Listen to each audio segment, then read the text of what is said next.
Shalom all and good morning. We continue second part of Psalms 119, verses 57 to 120. As I said, note verses 97 to 100 and verse 104 to the end. And a happy Sabbath to you.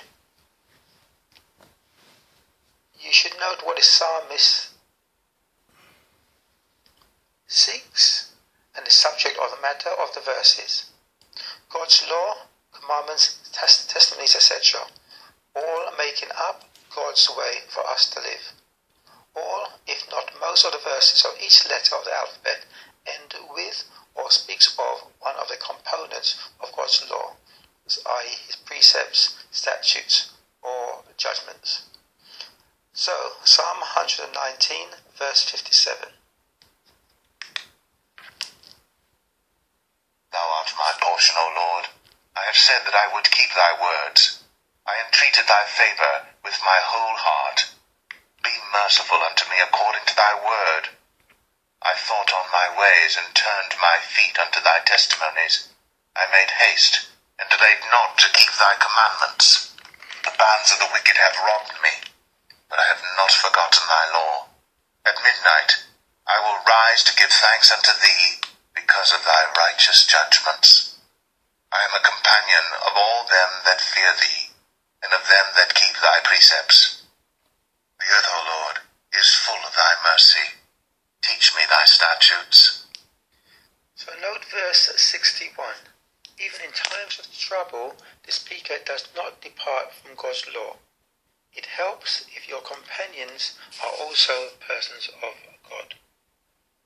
Verse 65. Thou hast dealt well with thy servant, O Lord, according unto thy word. Teach me good judgment and knowledge, for I have believed thy commandments. Before I was afflicted I went astray, but now have I kept thy word. Thou art good, and doest good. Teach me thy statutes. The proud have forged a lie against me, but I will keep thy precepts with my whole heart. Their heart is as fat as grease, but I delight in thy law. It is good for me that I have been afflicted, that I might learn thy statutes. It is good that I am afflicted, that I may learn thy statutes. For through affliction do we seek God, and through seeking God we learn his ways. The next verse says, The law of thy mouth is better unto me than thousands of gold and silver. That's verse 72. The law of thy mouth is better unto me than thousands of gold and silver. Thy hands have made me and fashioned me. Give me understanding, that I may learn thy commandments. They that fear thee will be glad when they see me, because I have hoped in thy word. I know, O Lord, that thy judgments are right, and that thou in faithfulness hast afflicted me. Let, I pray thee, thy merciful kindness be for my comfort, according to thy word unto thy servant. Let thy tender mercies come unto me, that I may live, for thy law is my delight. Let the proud be ashamed, for they dealt perversely with me without a cause. But I will meditate on thy precepts. Let those that fear thee turn unto me, and those that have known thy testimonies. Let my heart be sound in thy statutes. Verse 77, The law is my delight. Let some of these verses go into your head and into your heart and come out in your actions. That I be not ashamed. My soul fainteth for thy salvation, but I hope in thy word. Mine eyes fail for thy word, saying, When wilt thou comfort me? For I am become like a bottle in the smoke, yet do I not forget thy statutes. How many are the days of thy servant? When wilt thou execute judgment on them that persecute me? The proud have digged pits for me, which are not after thy law. All thy commandments are faithful. They persecute me wrongfully. Help thou me. They had almost consumed me upon earth. but I forsook not thy precepts. Quicken me after thy loving kindness, so shall I keep the testimony of thy mouth. For ever, O Lord, thy word is settled in heaven. Thy faithfulness is unto all generations. Thou hast established the earth, and it abideth. They continue this day according to thine ordinances, for all are thy servants. Unless thy law had been my delights, I should then have perished in mine affliction. I will never forget thy precepts, for with them thou hast quickened me. I am thine, save me, for I have sought thy precepts. The wicked have waited for me to destroy me, but I will consider thy testimonies. I have seen an end of all perfection, but thy commandment is exceeding broad. Oh, how love I thy law! It is my meditation all the day. Thou, through thy commandments, hast made me wiser than mine enemies, for they are ever with me. I have more understanding than all my teachers, for thy testimonies are my meditation.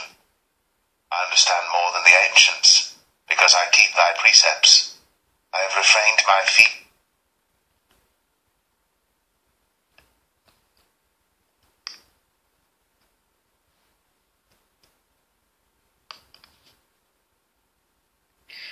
Those 3 verses are worthy of repetition.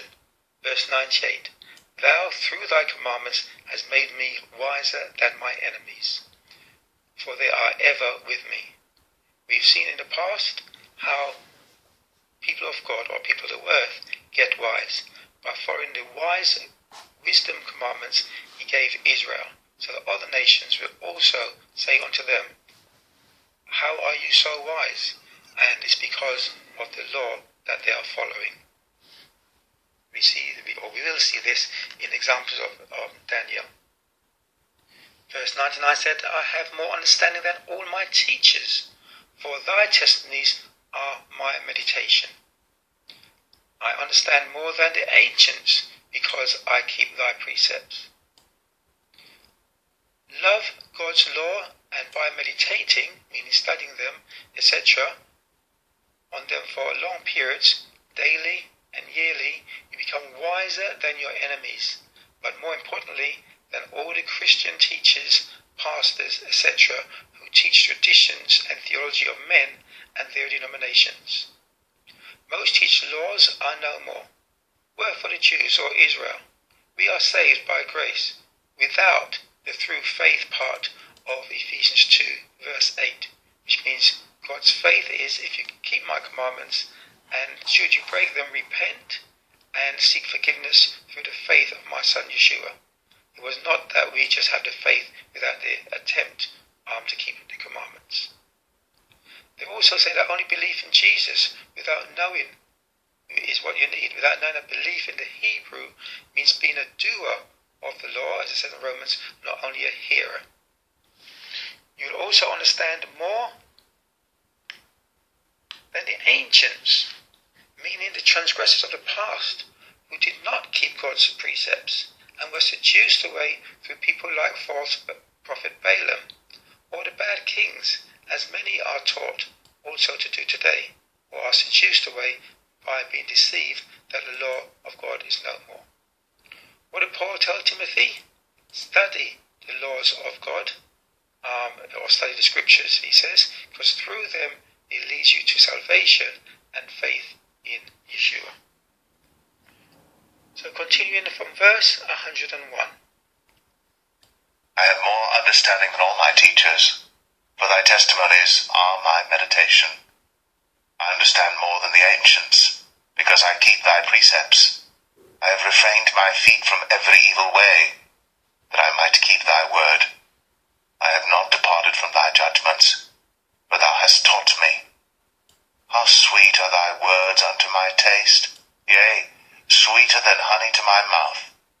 Through thy precepts I get understanding, therefore I hate every false way.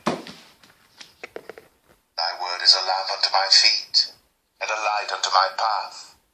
I have sworn, and I will perform it, that I will keep thy righteous judgments. I am afflicted very much. Quicken me, O Lord, according unto thy word. offerings of my mouth. O Lord, and teach me thy judgments. My soul is continually in my hand, yet do I not forget thy law. The wicked have laid a snare for me, yet I erred not from thy precepts. Thy testimonies have I taken as an heritage forever, for they are the rejoicing of my heart.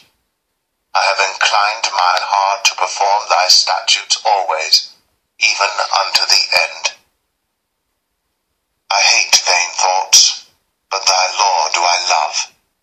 Thou art my hiding place and my shield. I hope in thy word. Depart from me, ye evildoers, for I will keep the commandments of my God. Uphold me according unto thy word, that I may live, and let me not be ashamed of my hope. Hold thou me up, and I shall be safe, and I will have respect unto thy statutes continually. Thou hast trodden down all them that err from thy statutes, for their deceit is falsehood. Thou puttest away all the wicked of the earth like dross. Therefore I love thy testimonies. My flesh trembleth for fear of thee, and I am afraid of thy judgments. Who has God trodden down? Who ends up like ashes under his feet? Malachi chapters 4 verse 3. And you shall tread down the wicked, for they shall be as ashes under the soles of your feet, the day that I shall do this, saith Yahweh, God of hosts. Remember you the law of Moses, my servant, which I commanded unto him in Horeb for all Israel, with the statutes and judgments. Who suffers the second death, the lake of fire? Those who keep God's law, or those who do not? Revelations 20:13. And they will judge every man according to their works, meaning their doings. Remember Matthew chapter 7:23. Those who thought they were doing good, but did iniquity, and were not known by God or his Son. Romans 20:14. And death and hell were cast into the lake of fire. This is the second death. And whosoever was not found written in the book of life was cast into the lake of fire. So that is what happens to the wicked. Who are the wicked? Those who say they love God, or those who practice loving God. Read Deuteronomy chapter 7 verse 9, chapters 11 verses 1 and 22. And John chapters 15 verse 10. But I will just read you 1 John chapters 5 verse 2. By this we know that we love the children of God, when we love God and keep his commandments. For this is the love of God, that we keep his commandments, and his commandments are not grievous. We only have one chance, one life. Let's get it right. Be righteous, keep all of God's laws as taught by the law and prophets, meaning Moses and the prophets who came after him. Do not be deceived, they are only for Israel. Do not be deceived, as many teach that they are only for Israel. They are for all humans. Remember, Abraham kept the law, and that was before Israel. Noah, we covered in the early part of our studies, new clean and unclean animals. In other words, the law was there before Israel. Remember, that was the reason why God brought a flood on the earth, because they departed from his ways. Acts 10:34. Peter was speaking. Of a truth I perceive that God is no respecter of persons, but in every nation he that feareth him and worketh righteousness is accepted by him. And yet people will teach you that it's not by works, when scriptures clearly tells us it is by working righteousness. Romans 2:9. Tribulation and anguish unto every soul of man that doeth evil, of the Jew first, and also the Gentile. Romans 2:10. But glory, honour, and peace to every man that worketh good, to the Jew first, and also the Gentile. I will close by reminding you of Psalm 111 verse 10. A good understanding have all they that do his commandments, not those that do not, or just say that they do it. Shalom until tomorrow, God willing.